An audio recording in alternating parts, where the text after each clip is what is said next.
ቀይ ስር በዚህ መልኩ ይሰራል።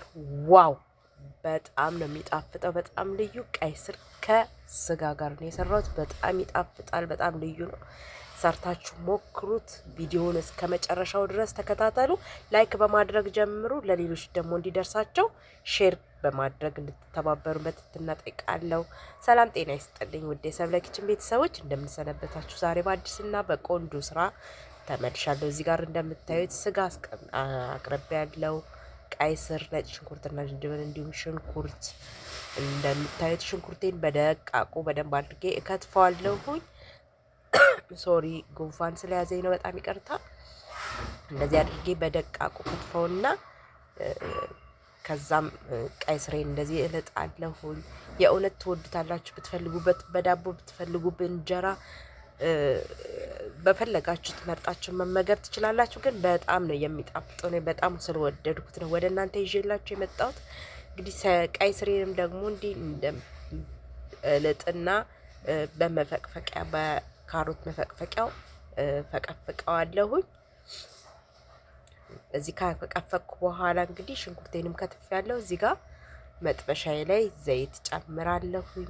የእውነት በጣም ትወዱታላችሁ። ቀይ ስር እንደምታውቁ ደግሞ በጣም ጤናማ የሆነ የተለያየ ጥቅሞችን የያዘ ነው። በተለያየ መንገድ እየሰራችሁ ተጠቀሙ።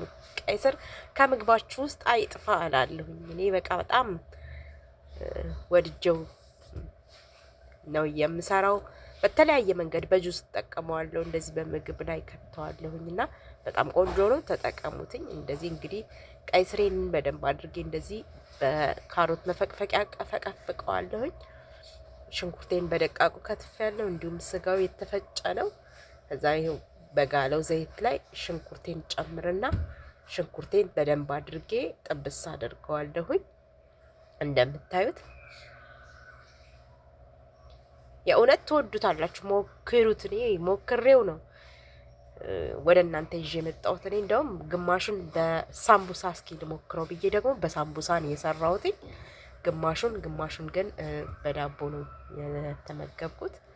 በብራውን ዳቦ ብትመገቡ፣ ነጭ ዳቦ አትመገቡ። ብራውን በሆነ ዳቦ በጣም ነው ልዩ የሚጣፍጥ። ከዛ ስጋዬንም ጨምሬ እንደዚህ አድርጌ እጠብሰዋለሁኝ። እንደዚህ በደንብ እንደዚህ ነካ ነካ ስታደርጉት ፍርስርስ እንዲል ስጋ ቁጥርጥር ይላል። እንደዛ እንዳይቆጣጠር በማመሳያችሁ በደንብ አድርጋችሁ እስከሚፈራርስ ድረስ እንደዚህ ማድረግ ይገባችኋል። እንደዚህ አድርገን ይኸው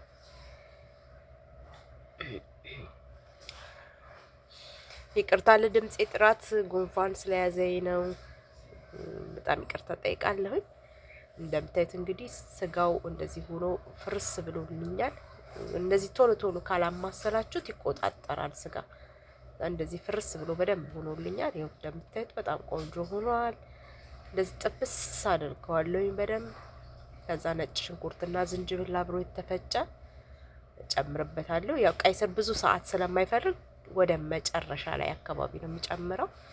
ላወጣው አንድ 10 ደቂቃ ሲቀረኝ ነው የምጨምረው።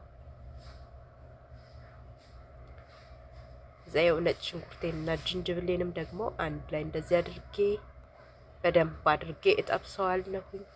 እንደምታዩት ይሄን ያህል ሊከበሰለልኝ በኋላ በደንብ ስጋው በደንብ ከበሰለልኝ በኋላ ቀይ ስሬን ጨምረዋለሁኝ። ላዩ ላይ ቀይ ስሩን ጨምራችሁ ለ3 ደቂቃ ለ5 ደቂቃ ድረስ ነው ማብሰል። ብዙም ቀይ ስር እንደምታውቁት ብዙም እንደዚህ በተለይ ከፈቀፈቃችሁት ሰዓት አይፈጅም። ትንሽ ከተፍ ስታረጉት ነው እንዲህ ከተፈቀፈቀ ሰዓት ስለማይፈጅ በጣም ባይበስል ደስ ይላል። እንደዚህ አድርገን እንጠብሰዋለን ማለት ነው። ከዛ የፈለጋችሁትን ቅመም መጨመር ትችላላችሁ። የሚመቻችሁ እናንተ የምትወዱትን ቤት ያላችሁን ቅመማ ቅመም ጨምራችሁ ለማጣፈጫ መጠቀም ትችላላችሁ።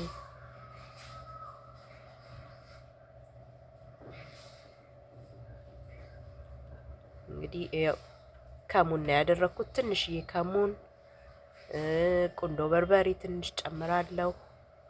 ከዛ ጨዋችንን ጨምረን ጣዕሙን አስተካክለን የስጋ መጥበሻ ትንሽ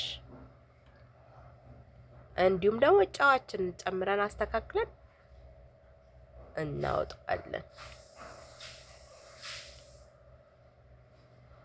ጨዋችን እናቀላቅለዋለን። ትንሽ ከበሰለ በኋላ ሰዓት አይፈጅም እንደነገርኳችሁ ሲፈቀፈቅ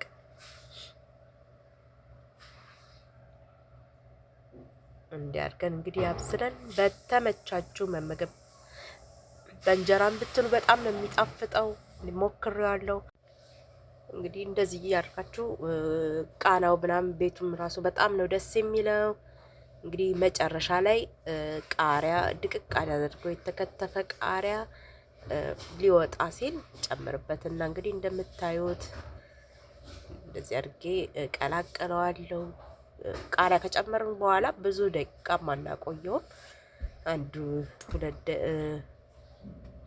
ደቂቃ ነው የሚባለው። እንደዚህ አድርገን እንግዲህ አሁን ወደ ማብቂያው ላይ ደርሷል። ጣዕሙም በጣም ቆንጆ ነው። ጨው ሁሉ ነገር የተመጣጠነ ነው። በጣም ቆንጆ ነው እና እንግዲህ እዚህ ጋር በሰሃን አቀርበዋለሁ። እንግዲህ በተለያየ መንገድ መመገብ ትችላላችሁ። በእንጀራ፣ በዳቦ፣ በቂጣ። በዳቦ ስትበሉ ግን በብራውን ዳቦ ብትበሉ ጥሩ ነው። እንደዚህ አድርጌ እንግዲህ እንደምታዩት በቆንጆ መልኩ አቅርቤዋለሁኝ። እንግዲህ እኔ ነግሬያቸዋለሁኝ። በግማሹን በእንትን ነው በእንጀራ ቴስት አድርጌዋለሁ። በእንጀራም በዳቦም እንዲሁም ደግሞ እኔ ሳምቡሳ ሰርቼበታለሁ። በሳምቡሳ ነው የሰራሁት።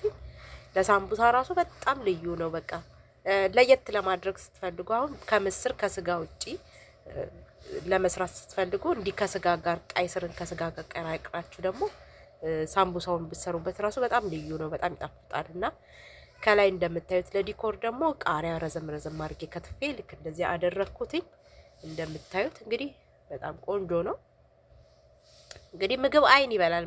መጀመሪያ አቀራረቡ ደግሞ ቆንጆ ሲሆን ጽድት ባለ መንገድ ሰርተን ደግሞ አቀራረባችን እንዲቆንጆ አድርገን ካቀረብ ነው እንግዲህ ምግብ አይን ይበላል ይባላልና እንግዲህ እንደምታዩት ይሄን ይመስላል። በጣም ቆንጆ የሚጣፍጥ ልዩ የሆነ የቀይ ስር በስጋ አሰራር ነው። እንደምትወዱት ተስፋ አድርጋለሁ። ቪዲዮውን ከወደዳችሁት ደግሞ ላይክ ማድረግ አትርሱ።